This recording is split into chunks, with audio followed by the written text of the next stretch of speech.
જય શ્રી કૃષ્ણ.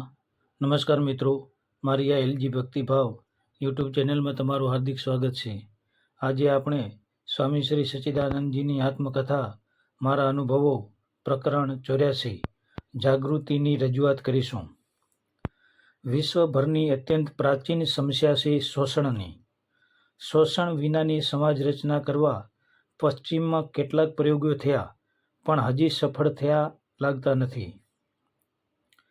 મુખ્યતઃ 4 શોષણો છે. 1. ધાર્મિક શોષણ, 2. સામાજિક શોષણ, 3. રાજકીય શોષણ અને 4. આર્થિક શોષણ. ધર્મના નામે પુરોહિતો, ભુવાઓ, ધર્મગુરુઓ વગેરે પ્રજાને ચૂસતા હોય છે. અંધશ્રદ્ધા વિના આ શોષણ શક્ય ન બની શકે, એટલે ધર્મના નામે અંધશ્રદ્ધાનો અંધકાર પાથરવાનું કામ પણ ચાલુ રહે છે.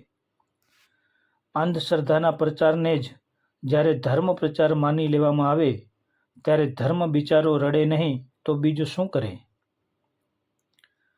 કોઈ મરી જાય તેની પાછળ બેસાડવામાં આવતા ગરુડ પુરાણને સાંભળજો, બસ તમને ખ્યાલ આવી જશે. કાશી કરવત, પ્રયાગની ત્રિવેણીમાં અક્ષયવટ ઉપરથી કૂદકો મારવો, દેવદાસીઓ, હિંસક યજ્ઞો વગેરે અંધશ્રદ્ધાની જીવતી જાગતી નિશાનીઓ કહી શકાય. સામાજિક શોષણ સમાજના ઉપલા વર્ગમાં સવિશેષ જોઈ શકાય છે. દહેજ પ્રથા, બારમાની પ્રથા તથા અન્ય અનેક રૂઢિઓ દ્વારા વ્યક્તિ કુટુંબો શોષાતા હોય છે. રાજકીય શોષણ વિશે કંઈ કહેવાની જરૂર નથી, પણ મૂળ વાત આર્થિક શોષણની છે. આ આર્થિક શોષણ 4 પ્રકારના છે. 1. ચાંચડ જેવું, 2. માંકડ જેવું, 3. મચ્છર જેવું અને 4. જડો જેવું. 1. ચાંચડ કરડે એટલે તરત જ ખણવા માંડો, પણ ચાંચડ જલ્દી હાથમાં ન આવે, સંતાઈ જાય, ઉડી જાય, થોડીવાર પછી એ ફરી કરડવા માંડે. આવી જ રીતે કોઈ તમારા પૈસા પડાવી લે, ગજવું કાપે કે બીજી રીતે પડાવી લે તો તરત તેની અસર થાય, પણ આવું કંઈ રોજ રોજ ન થઈ શકે. બીજું શોષણ માંકડ જેવું હોય, જે લોહી પીએ પણ તરત જ ખબર ન પડે, થોડી વારે ખબર પડે. માંકડને પકડી શકાય, તેનો નાશ પણ સહેલાઈથી કરી શકાય. તમારી આળસ કે ભલમાણસાઈનો દુરુપયોગ કરીને કોઈ ઓછું જોખે કે વધુ જોખીને લઈ લે વગેરે. શોષણ માંકડ જેવા છે. 3. મચ્છર જેવું શોષણ, જે તરત તો ખણ આવે પણ પાછળથી મેલેરિયા પણ થાય. ઉધાર આપીને ઈચ્છા પ્રમાણે ભાવ ભરવા, વ્યાજ ચડાવવું, વધારાની આઈટમો ચડાવી દેવી વગેરે મચ્છરિયું શોષણ છે. 4.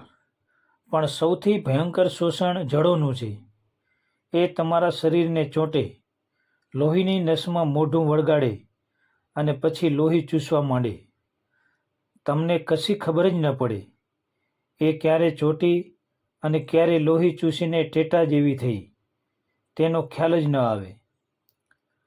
દુબળી ગાયને બગાયું ઘણી, એ કહેવત પ્રમાણે દુષ્કાળના ક્ષેત્રમાં નિરક્ષરતા, અસંપર્ક વગેરેના કારણે દુબળી પ્રજાના અંગે કોણ જાણે કેટલી જડો ચોંટી હોય, તેને પોતાને ખબર પણ ન પડે, આ મારું લોહી પી રહી છે.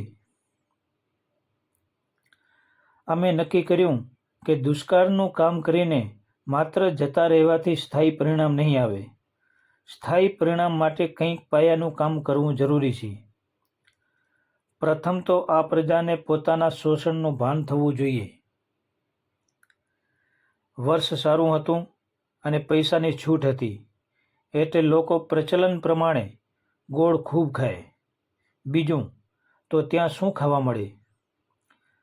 3.5 રૂપિયે યુપી તરફનો હલકો ગોળ વેચાય. અમારી કમિટીમાં શ્રી મોહનભાઈ હરિભાઈ ઊંઝાવાળા હતા. તેમને કહીને ઠેઠ કોલ્હાપુરથી નંબર 1નો સારામાં સારો ગોળ 1 ટ્રક ભરીને મંગાવ્યો. 2.5 રૂપિયા કિલોનો ભાવ. જિંદગીમાં જોયેલો ન હોય તેવો ઉત્તમ ગોળ, અને તે પણ સસ્તો. લોકો લેવા માટે ઉમટી પડ્યા. બજાર ઉપર તેની અસર થવાની જ હતી.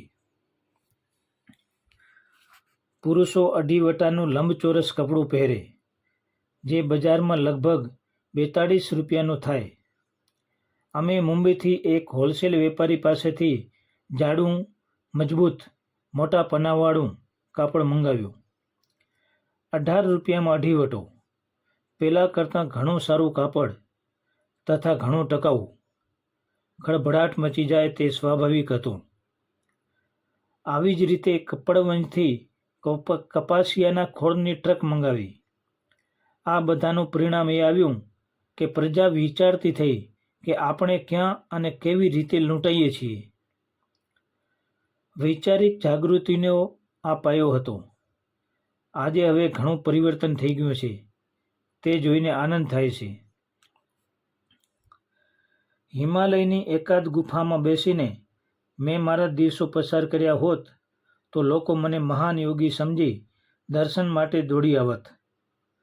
પણ જનતા વચ્ચે રહીને, જનતાના પ્રશ્નોમાં રસ લઈને, તકલીફો વેઠીને, કેટલાકની દ્રષ્ટિએ અડખો થઈને પણ જે કાર્ય થઈ શક્યું તે હિમાલયની સાધના કરતાં પણ ચડિયાતું હતું.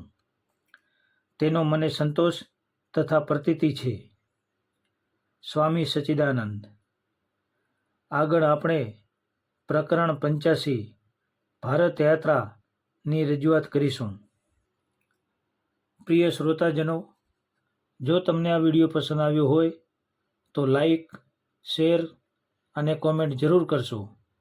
અને ફરી આવા વિડીયો જોવા માટે મારી આ એલજી ભક્તિભાવ યુટ્યુબ ચેનલને સબસ્ક્રાઈબ જરૂરથી કરશો. જય શ્રી કૃષ્ણ.